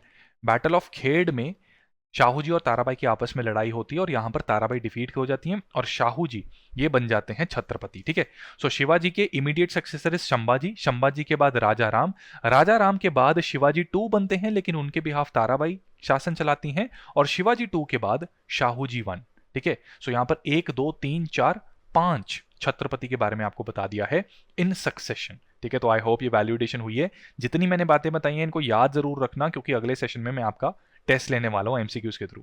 ठीक है, तो ये सारी डेवलपमेंट्स बहादुर शाह 1 के समय पर हुई, राइट। तो यहां पर मराठास के साथ भी कहीं ना कहीं थोड़ी सी चालाकी करने की कोशिश की, लेकिन हाँ, जो बहुत ही इनटॉलरेंट पॉलिसी औरंगजेब की थी उससे थोड़ा सा कंसीलिएटरी मेजर दिखाने की कोशिश की कि सर देशमुख ही इनको अलाउ कर दिया गया कि आप कलेक्ट कर सकते हैं। जहां तक सिखों की बात है, सिखों के साथ मुगल्स का बहुत घमासान हुआ था औरंगजेब के शासन में। गुरु तेग बहादुर जी की उनकी असैसिनेशन की गई थी, और गुरु गोबिंद सिंह जी ने अपने चारों साहिबजादों को जंग में गवा दिया था, राइट। इसके बाद बहादुर शाह 1 ने शासन संभालने के बाद सिखों के साथ कंसीलिएशन करने की कोशिश की, राइट। सो इन्होंने गुरु गोबिंद सिंह जी के साथ समझौता किया। गुरु गोबिंद सिंह जी को एक हाई मनसब रैंक भी मिला, लेकिन हुआ ये कि जब गुरु साहब ज्योति ज्योत समा गए, यानी कि उन्होंने इस दुनिया को छोड़ दिया, तो उनके बाद उनके लॉयल बंदा बहादुर इन्होंने रिवोल्ट कर दिया, राइट। पंजाब में इन्होंने रिवोल्ट कर दिया, क्योंकि अभी भी मुगलों की जो पॉलिसीज थी वो पूरी तरह लोगों के हित में नहीं थी, नॉन मुस्लिम्स के हित में नहीं थी, तो इन्होंने रिवोल्ट कर दिया। मुगल्स और सिख्स का भी आपस में कन्फ्रंटेशन चलता रहता था। इसी के बीच मुगल्स ने पंजाब में लोहगढ़ नाम की एक जगह को कैप्चर कर लिया। लोहगढ़ एक इंपॉर्टेंट प्लेस थी फॉर सिख्स, ठीक है, ये इनका एक गढ़ होता था जहां पर ये वेपन्स और आर्टिलरी रखते थे, तो इसको कैप्चर कर लिया था। It came out as a setback to Sikhs, लेकिन बहुत जल्द बंदा बहादुर की लीडरशिप के अंडर 1712 में इसको वापस जीत लिया गया, राइट। तो यहां पर आप देख सकते हैं कि सिख के साथ भी बहादुर शाह 1 ने रिलेशंस थोड़े अच्छे करने की कोशिश की, लेकिन हर जगह हम देख रहे हैं कि जो अटेम्प्ट हैं वो क्या है, हाफ हार्टेड है, इसलिए सक्सेसफुल नहीं हो पा रहे।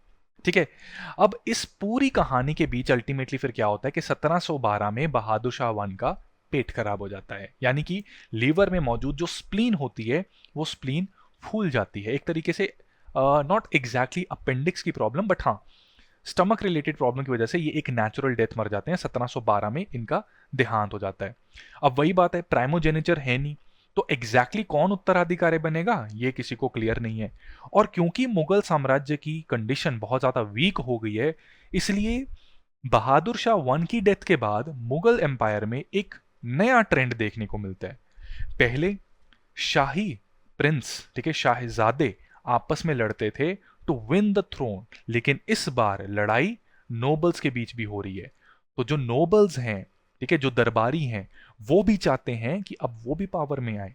ये पहली बार देखने को मिला और यहां से एक इंडिकेशन मिलती है कि मुगल साम्राज्य की इंटरनल सिचुएशन काफी ज्यादा डिटीरियोरेट हो जाती है। इसी बीच एक नोबल जुल्फिकार खान, ठीक है, जुल्फिकार खान एक इंपॉर्टेंट नोबल, एक इंपॉर्टेंट पोजीशन और पावरफुल नोबल की तरह इमर्ज होते हैं।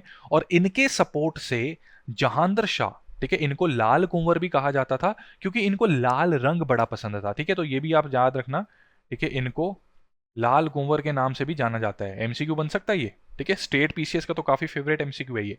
हु वाज नोन एज लाल कुंवर, ठीक है, तो जहांदर शाह को लाल कुंवर कहा जाता था।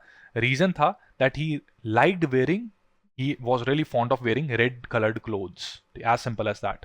ठीक है, हमारी ये पीपीटी और जो पूरा लेक्चर है ये भी लाल लाल रंग का है, ठीक है, तो जहांदर शाह थीम को थोड़ा सा मैच कर रहे हैं, राइट। तो सिविल वॉर हुई, राइट, उसमें जुल्फिकार खान एक नोबल की तरह इमर्ज हुए और शहंशाह कौन बना, जहांदर शाह, ठीक है। तो मैं उम्मीद करता हूं कि अभी तक जिस तरीके से हम कहानी को कवर कर रहे हैं कि किस तरीके से लेटर मुगल्स आ रहे हैं, उनका डिटीरियोरेशन हो रहा है और ग्रेजुअली एक इस तरह की सिचुएशन बनेगी कि जिसमें यूरोपियंस के लिए बड़ा आसान होगा पॉलिटिकल पावर को ग्रैब करना। तो इसकी जो भूमिका है मैं उम्मीद करता हूं कि आपको क्लियरली समझ आ रही है। और दोस्तों क्योंकि ऐसा होता है कि मॉडर्न हिस्ट्री को स्ट्रेट अवे मैं 1857 से अगर स्टार्ट करूं तो वो कनेक्ट नहीं बन पाता, ठीक है, हमें समझ नहीं आता कि मिडीवल से मॉडर्न में हम पहुंचे कैसे। तो उम्मीद करता हूं कि उसकी भी क्लैरिटी आपको मिल रही है। और जो मिडीवल इंडिया की इंपॉर्टेंट चीजें हैं मैं वो भी आपके साथ यहां पर डिस्कस कर रहा हूं। So we are going beyond this book as well. तो दोस्तों इसी तरह से अगर आप डिटेल में पूरे सिलेबस को कवर करना चाहते हो, सभी सब्जेक्ट्स को, तो स्टडी आईक्यू का कोर्स है prelims to interview. It's a very comprehensive course, तीनों स्टेजेस की एडिक्वेट तैयारी करवाता है, तभी इसको प्रीलिम्स टू इंटरव्यू कहा जाता है, क्योंकि प्रीलिम्स से इंटरव्यू तक सभी स्टेजेस की तैयारी इसमें होती है। Live classes, crash course of prelims, crash course of mains, test series of prelims, test series of mains, answer writing practice, answer evaluation of जितने मर्जी आप आंसर भेजना चाहो चेक करवा सकते हो। मेंटोर्स भी इसमें मिलते हैं। कंप्लीट कोर्स है, बहुत अच्छा कोर्स है, आपकी यूपीएससी की जर्नी में किसी भी तरह की कमी ना हो, ये कोर्स उस चीज को इंश्योर करता है। इस कोर्स में एक बार एनरोल करके आपको सिर्फ पढ़ाई करनी है, अपने मेंटोर्स के साथ टच में रहना है और कॉन्स्टेंटली खुद को इंप्रूव करना है। अगर आप इस कोर्स में एनरोल होना चाहते हैं तो डिस्क्रिप्शन में लिंक है, लिंक पर क्लिक करके आप कोर्स के पेज पर पहुंच जाएंगे और वहां पर फर्दर जानकारी जान सकते हैं, जो फैकल्टी मेंबर्स हैं उनके बारे में जान सकते हैं, तो वहां से आपको वो जानकारी मिल जाएगी। And let me tell you one thing, क्योंकि ये ऑल इंक्लूसिव कोर्स है जिसमें आपको बुक्स भी मिलेंगी, ठीक है, ये जो बुक हम आज पढ़ रहे हैं ये book along with many other books इस कोर्स का पार्ट है, तो ये भी आपको घर पर डिलीवर करवाई जाती हैं इस कोर्स के अंडर, राइट। सो इस वजह से this course is a little expensive. Website पर आप जाएंगे तो 45,000 इसका प्राइस है, but there is discount code CS live के नाम से, ठीक है, CS live is the discount code, इसका इस्तेमाल करके आप ये पूरा कोर्स 30,000 का ले सकते हैं। जल्दी करना, 6 PM इसकी क्लासेस होती हैं, 2.5 से 3 घंटे की ड्यूरेशन रहती है। लगभग 2.5 साल के लिए ये पूरा कोर्स आपके पास रहेगा। रिकॉर्डेड लेक्चर्स ये भी आपके पास अवेलेबल रहेंगे, downloadable PDF, crux, lecture PPTs, ये सब कुछ मिलेगा, ठीक है। और CSAT की भी इसमें तैयारी होती है, CSAT की लाइव क्लासेस के जरिए तैयारी होती है। तो ऑल इंक्लूसिव कोर्स है, बहुत फायदा करेगा, टाइमली इसमें एनरोल कर लो। इसकी एडमिशंस 30 जून को बंद होने वाली हैं, तो उससे पहले पहले एनरोल कर लोगे तो फायदा रहेगा, टाइमली तैयारी करोगे, टाइमली आगे बढ़ोगे और बहुत आगे बढ़ोगे और फर्स्ट अटेम्प्ट में अपनी सिलेक्शन इंश्योर कर सकते हो।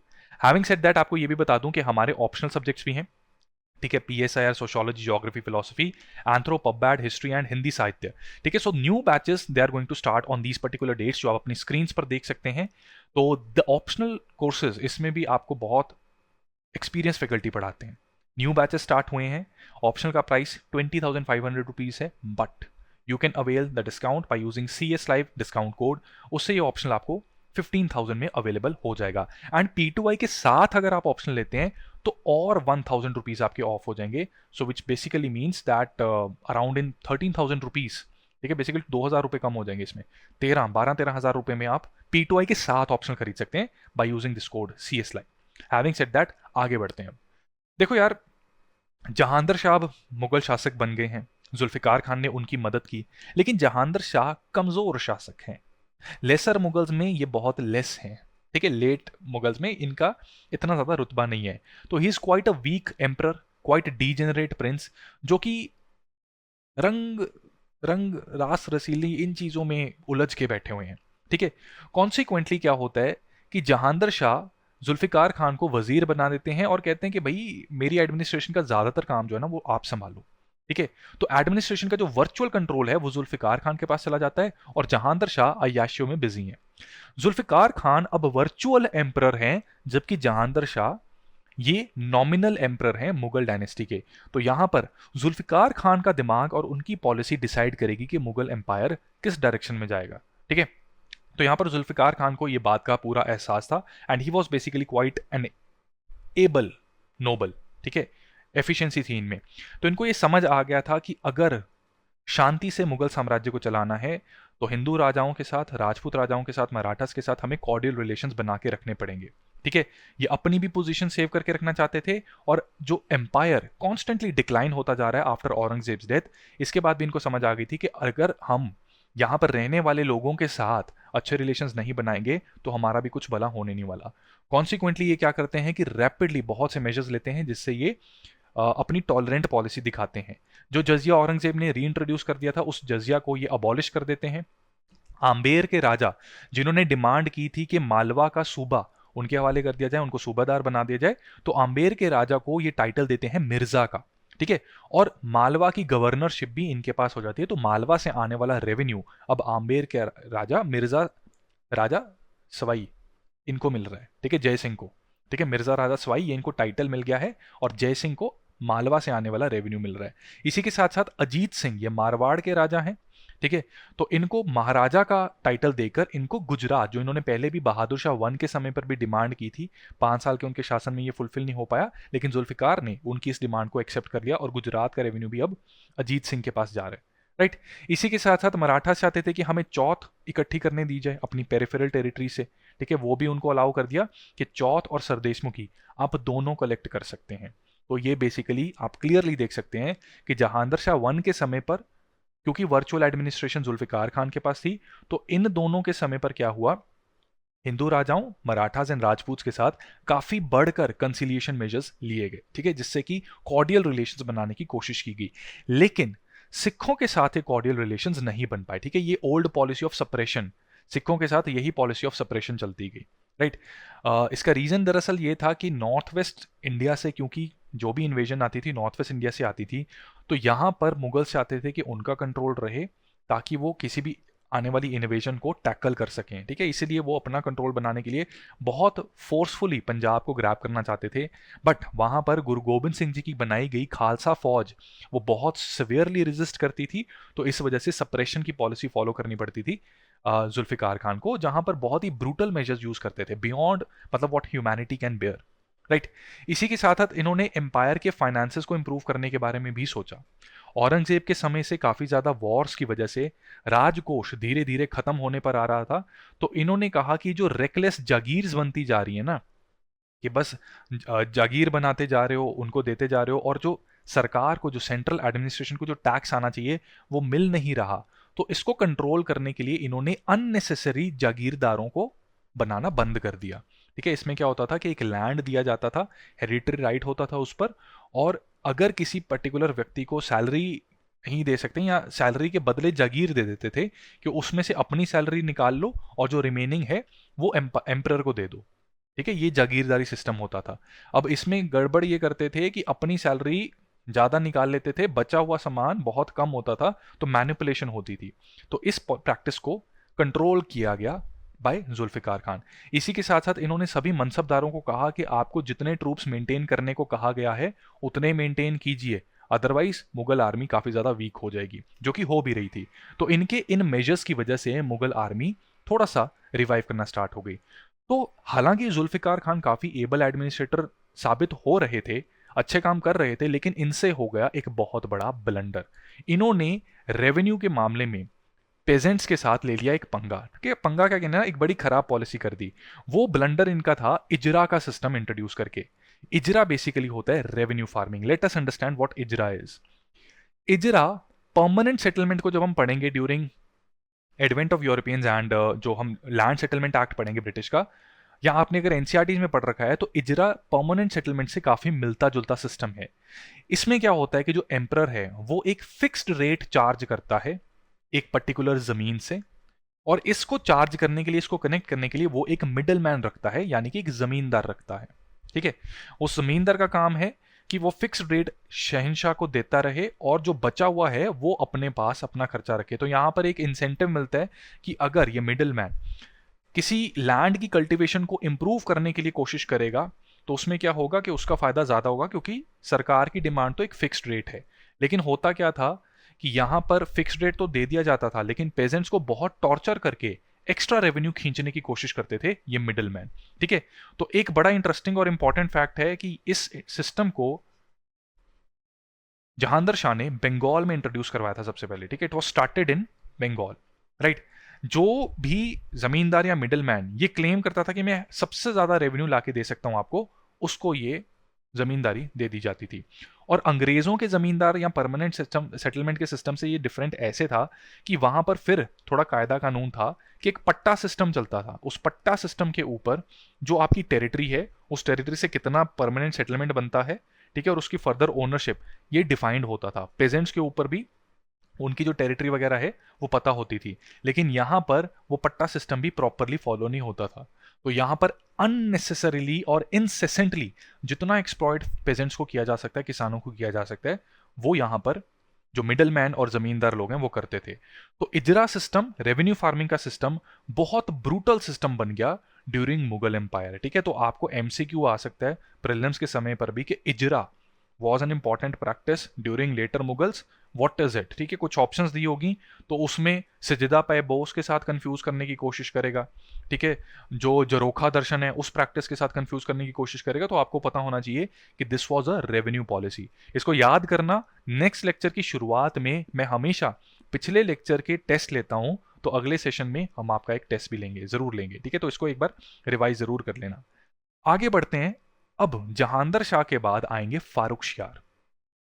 दरअसल दोस्तों, मुगल साम्राज्य की कंडीशन इतनी ज्यादा डिटीरियोरेट होनी स्टार्ट हो गई कि यहां पर अब दो कैरेक्टर्स इमर्ज होते हैं। ठीक है, वो कैरेक्टर्स देख रहे हैं कि किस तरह से जुल्फिकार खान के पास वर्चुअल कंट्रोल है। नाम सिर्फ जहांगीर शाह का है, असली कंट्रोल जुल्फिकार खान के पास है।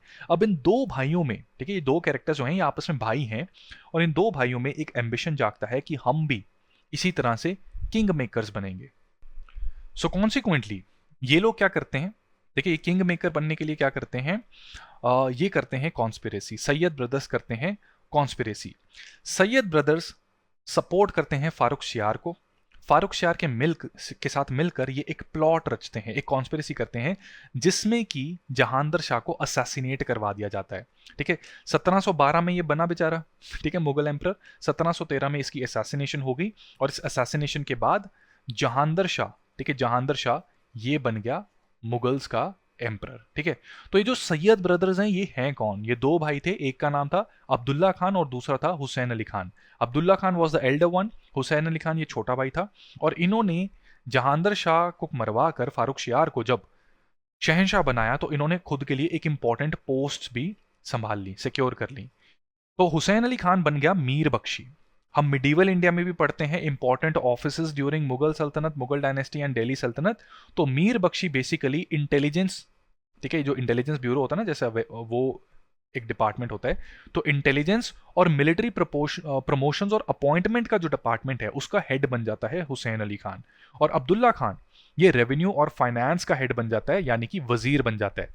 क्लियरली आप देख सकते हैं कि ये दोनों भाई कितने इंपॉर्टेंट ऑफिसर्स को कंट्रोल करके बैठे हैं, एंड कॉन्सिक्वेंटली मुगल डायनेस्टी में भी इनका बहुत ज्यादा अब इंपॉर्टेंट रोल बन गया है। दरबार में ये बहुत इंपॉर्टेंट नोबल बन चुके हैं, इंपॉर्टेंट ऑफिसर्स बन चुके हैं, एंड वर्चुअली ये अब किंग मेकर्स का काम करेंगे, और अब ये करेंगे मुगल शासन में तांडव। और इनकी कुछ अजीब प्रैक्टिसेस की वजह से मुगल एम्पायर फर्दर डीजेनरेट करेगा, डिक्लाइन करेगा। तो यहां पर सैयद ब्रदर्स ने स्टार्टिंग में, इनको भी ये बात समझ लग गई थी कि अगर शासन ढंग से चलाना है तो रिलीजियस टॉलरेंस को फॉलो करो। बेसिकली औरंगजेब ने जिस तरीके से इनटॉलरेंस दिखाई और उसके बाद जो झेलना पड़ा मुगल शासन को, बहुत सारे विद्रोह, बहुत सारी बगावत, ठीक है, और ड्रेन होती हुई रत्नकोश, ठीक है, इसको देख के इनको क्लियरली समझ लग गया था कि यार रिलीजियस टॉलरेंस दिखानी पड़ेगी, तभी बड़ा पीसफुली हम शासन चला सकते हैं। इसी के साथ साथ हालांकि इन्होंने फारूक शियार को शहंशाह बनाने में सपोर्ट तो किया, बट इन्हें फारूक शियार पर पूरी तरह भरोसा नहीं था, राइट। सो कॉन्सिक्वेंटली ये लोग क्या करते थे, इन्होंने राजपूत्स एंड मराठास के साथ कॉर्डियल रिलेशंस बना के रखे, लेकिन उसके पीछे कारण था कि ये अपनी पोजीशन, ठीक है, फारूक शियार के खिलाफ अपनी पोजीशन को स्ट्रांग रखना चाहते थे। और क्योंकि फारूक शियार के साथ भी इनका पावर स्ट्रगल था, तो उस पावर स्ट्रगल में ये राजपूत्स और मराठास को यूज करते थे, मैनिपुलेट करते थे सभी को, ठीक है। तो ये बेसिकली सैयद ब्रदर्स चालाक बन रहे हैं, राइट। अब इसके साथ क्या हुआ कि अब इनको ये समझ आ गई थी कि यार हम पावरफुल बन गए। जब भी कोई पावरफुल बनता है तो उसके दुश्मन आ जाते हैं, ठीक है। तो इनको समझ आ गया था कि अगर देखो हमने पावरफुल रहना है तो एम्पायर का भी पावरफुल होना जरूरी है, ठीक है। और एडमिनिस्ट्रेशन को अगर प्रॉपरली कंडक्ट करना है तो इट इज वेरी इंपॉर्टेंट कि असली अथॉरिटी हमारे पास रहे। फारूक शियार जो कि मुगल शहंशाह है, उसके पास सिर्फ नॉमिनल पावर या अथॉरिटी हो, यानी कि वो सिर्फ रबर स्टैंप की तरह काम करे, ठीक है। तो इस वजह से वो अक्सर अंडरमाइन करने की कोशिश करते थे। फारूक शियार कुछ डिसीजन लेता था तो उसको चैलेंज करने की कोशिश करते थे।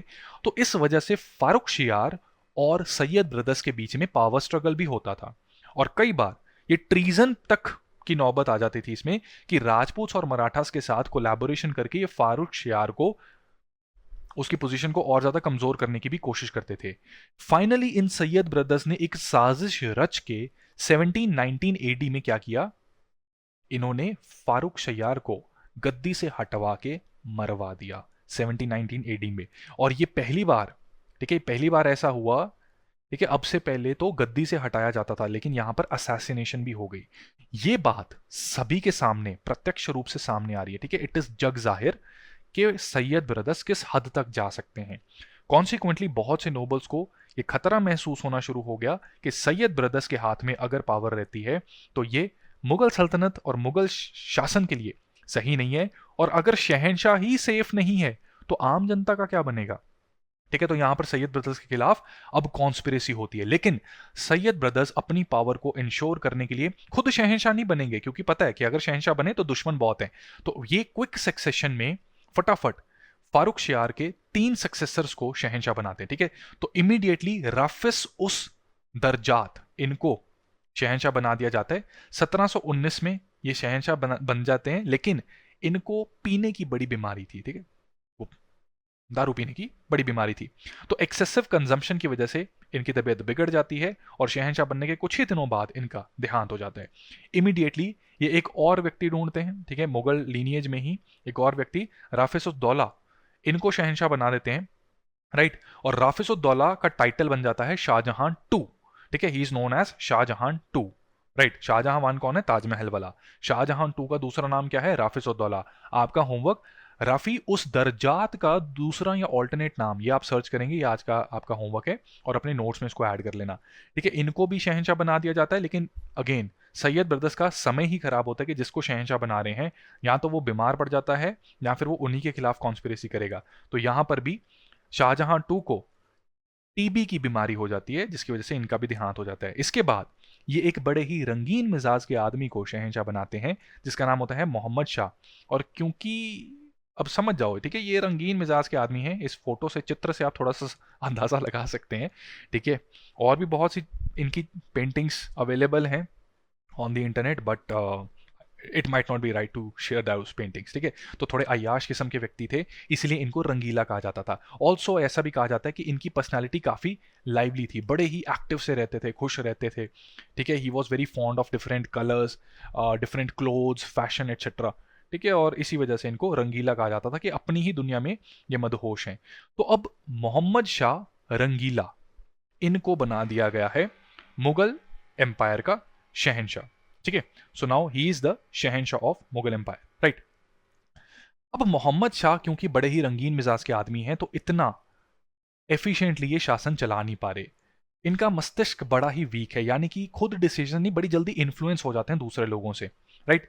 कुछ ज्यादा ही लग्जूरियस लाइफ के पीछे भागते हैं।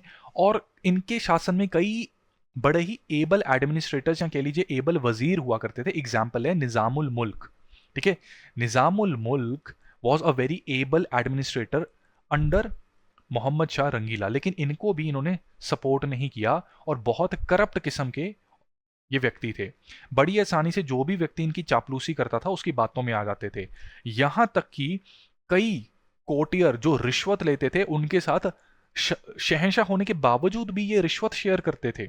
जबकि आपको अगर याद हो जोधा अकबर में हमने एक सीन देखा है, ठीक है, उसमें बीरबल का एडिटेड सीन आता है कि बीरबल बेसिकली दरबार में अपॉइंटमेंट लेने के लिए गेटकीपर से बात करता है, तो वो कहता है कि जो भी मिलेगा राजा से वो मेरे साथ आधा आधा बांटेगा। ठीक है, तो यहाँ पर वो जब अकबर को बताता है तो अकबर कड़ा दंड देता है गेटकीपर को। लेकिन यहाँ पर देखो जो ब्राइब ली जा रही है, तो करप्शन बहुत नटोरियस तरीके से यहाँ पर फैली हुई है मुगल एम्पायर के अंदर। ठीक है, तो कॉन्सिक्वेंटली इस इनएफिशिएंसी और इतनी डीजेनरेशन, मॉरल डीजेनरेशन की वजह से जो मुगल एम्पायर टूटता जा रहा है, बिखरता जा रहा है, मोहम्मद शाह रंगीला भी इसको रीइस्टैब्लिश नहीं कर पाएगा। अब इतनी खराब सिचुएशन के बाद भी आप लोग ये पूछ सकते हैं कि सर बहादुर शाह 1 तक हम पहुंचे कैसे, बहादुर शाह 2 तक, बहादुर शाह जफर, ये तो हाल ऐसा चल रहा है कि मुगल एम्पायर तो यहीं पर खत्म हो जाना चाहिए, इतना बुरा हाल चल रहा है।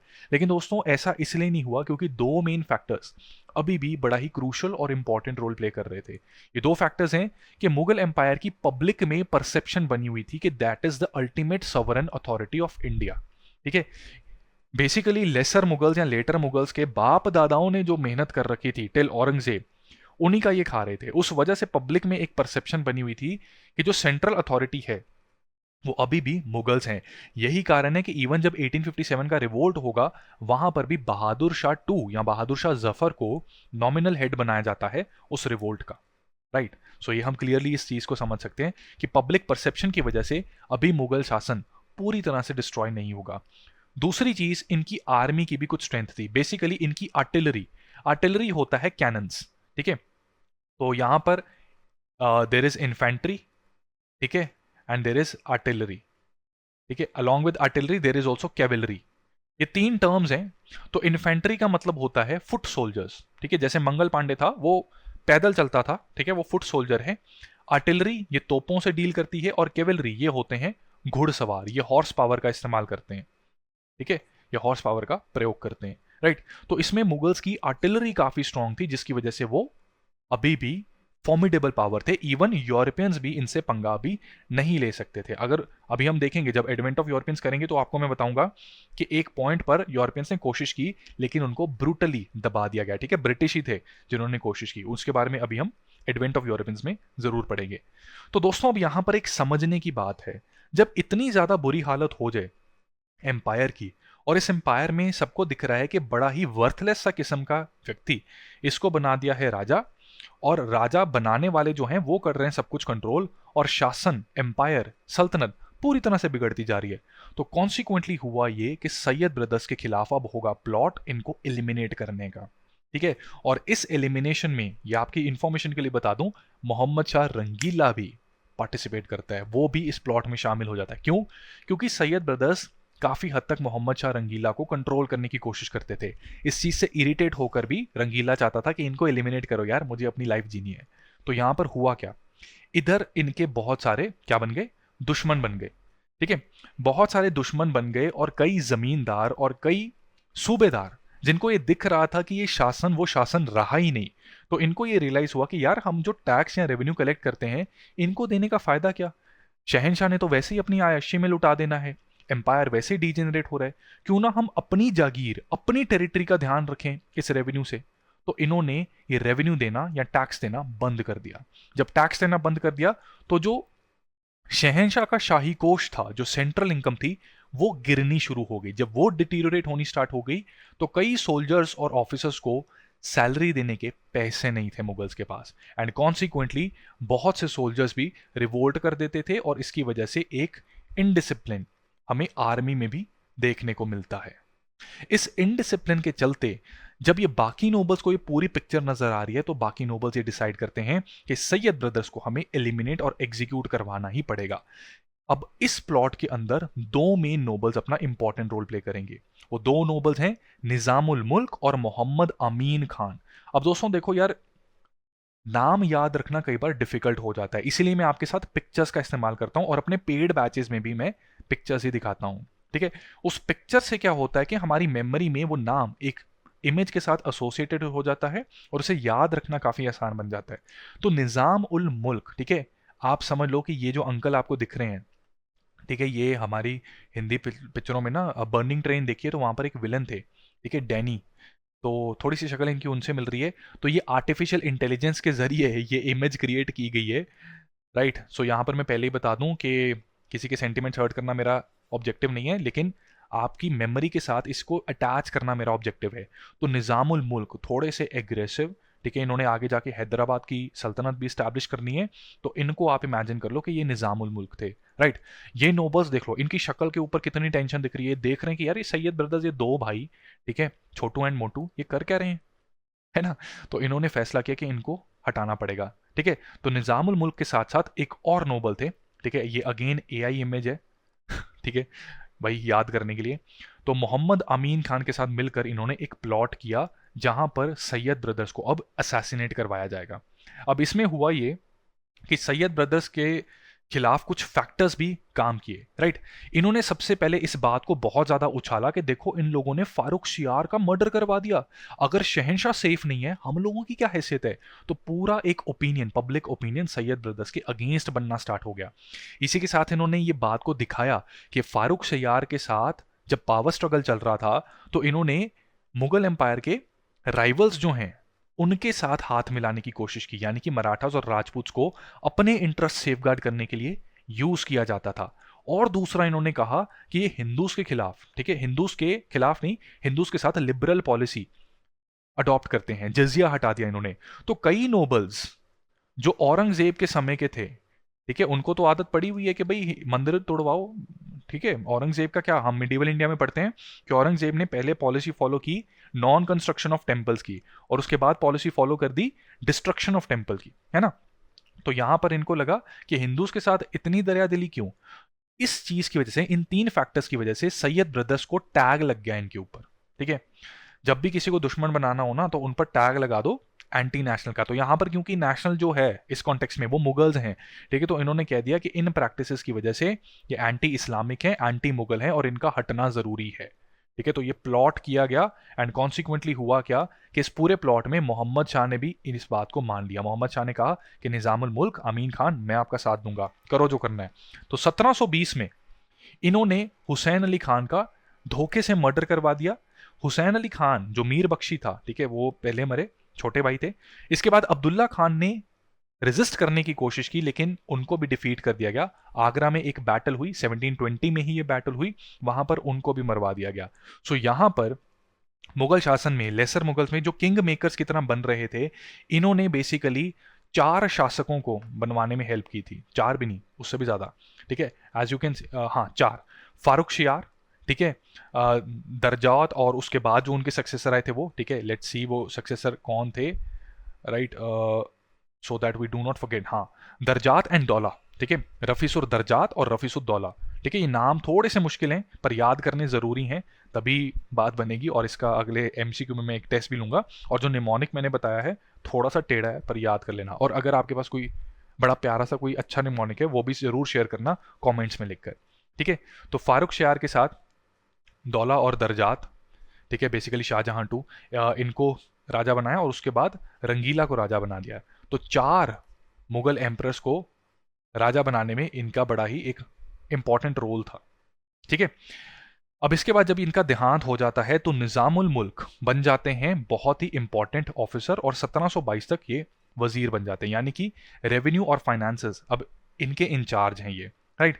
लेकिन मोहम्मद शाह रंगीला के साथ इनकी बनती नहीं है। मोहम्मद शाह रंगीला को चापलूस लोग पसंद हैं, जबकि निजामुल मुल्क उनको सलाह देते थे कि किस तरीके से मुगल शासन को वापस उसके उस चरम तक पहुंचाया जा सकता है जो किसी समय पर अकबर के ज़माने में एग्जिस्ट करता था। लेकिन रंगीला ने इसकी तरफ कुछ ध्यान नहीं दिया।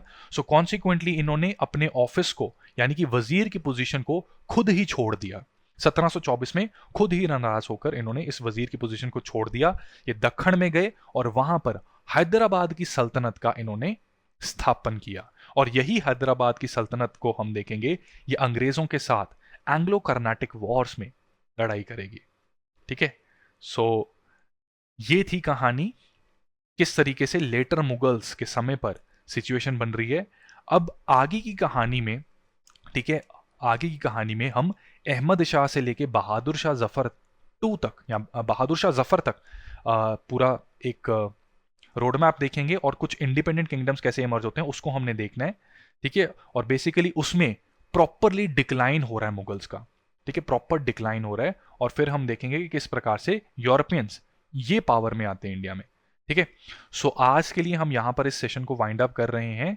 सो इधर क्या होता है कि बेसिकली निज़ामुल मुल्क जब हैदराबाद की स्टेट को स्थापित करेंगे, ये एक एग्जाम्पल बाकियों के लिए भी बनेगा। जब देश में सबसे इंपॉर्टेंट पोजीशन पर बैठा हुआ व्यक्ति अपनी पोजीशन को छोड़कर एक दूसरा साम्राज्य स्थापन करता है, ये सभी लोग देख रहे हैं, तो कॉन्सिक्वेंटली सबके हौसले बुलंद हो जाते हैं। ये ना टिपिकल केस है, जैसे आज के स्टार्टअप में भी आप देख सकते हैं कि स्टार्टअप चल रहा है और वहां पर जो मोस्ट इंपॉर्टेंट पोजीशन पर कोई व्यक्ति है, अगर वो नाराज होकर छोड़ के एक नया स्टार्टअप शुरू कर दे, तो बाकी इंप्लॉयज भी इंस्पायर हो जाते हैं इससे, और वो भी अपने इंडिपेंडेंट स्टार्टअप स्टार्ट कर सकते हैं या उसको ज्वाइन कर सकते हैं, ठीक है। तो यहां पर इस पर्टिकुलर, ठीक है, ये जो सैयद ब्रदर्स की डेथ थी, राइट, एंड उसके बाद जो निजामुल मुल्क का जो छोड़ना था 1724 में और हैदराबाद का स्थापन, ये एक वाटरशेड इवेंट था, क्योंकि इसके बाद जो मुगल साम्राज्य है, ठीक है, मुगल एम्पायर है, ये एक सिंगल पॉलिटिकल एंटिटी की तरह नहीं रह रहा, ये डिसइंटीग्रेट होना अब स्टार्ट हो जाएगा, ठीक है। ये सिंगल पॉलिटिकल एंटिटी की तरह नहीं रहेगा, it will start to disintegrate, ठीक है, ये डिसइंटीग्रेट होना शुरू हो जाएगा। और इसी डिसइंटीग्रेशन की दास्तां हम अगले लेक्चर में आपके साथ कवर करेंगे। अब आपका होमवर्क है कि ये जो पीडीएफ आपको मिलेगा इसे रिवाइज करना, लेक्चर में जो आपने शायद थोड़े से शॉर्ट नोट्स बनाए होंगे उसको रिवाइज करना। अगले सेशन की शुरुआत में कुछ एमसीक्यूज की प्रैक्टिस करेंगे और अगले सेशन के अंत में भी कुछ एमसीक्यूज की प्रैक्टिस आपके साथ जरूर करते हैं। सो दोस्तों, उम्मीद करता हूं कि आज का सेशन आपको अच्छा लगा। ये पीडीएफ आपको चाहिए तो इस टेलीग्राम चैनल को जरूर ज्वाइन करना, चंदन लर्निंग। जब आप ये सर्च करोगे तो CS लाइव ग्रुप, ठीक है, CS लाइव ग्रुप के नाम से आपको एक चैनल मिलेगा जिसमें लगभग 11,000 सब्सक्राइबर्स मौजूद हैं। वहां पर ये मैं पीडीएफ शेयर करता रहता हूं from time to time, right. And Instagram पर भी मेरे साथ जरूर कनेक्ट करें। एंड स्टडी IQ के कोर्सेज में एनरोल करने के लिए देखो, अगर आपको डिस्काउंट चाहिए तो आप प्रोमो कोड CS लाइव का इस्तेमाल कर सकते हैं। इस कोड का इस्तेमाल करने से किसी भी समय पर मैक्सिमम पॉसिबल डिस्काउंट आप अवेल कर सकते हैं। सो आज के सेशन में इतना ही, बहुत जल्द नए सेशन में मिलेंगे। Wish you all the best, friends. Keep practicing, keep revising. That's it from my side. Thank you so much. Study IQ IAS, अब तैयारी हुई अफोर्डेबल।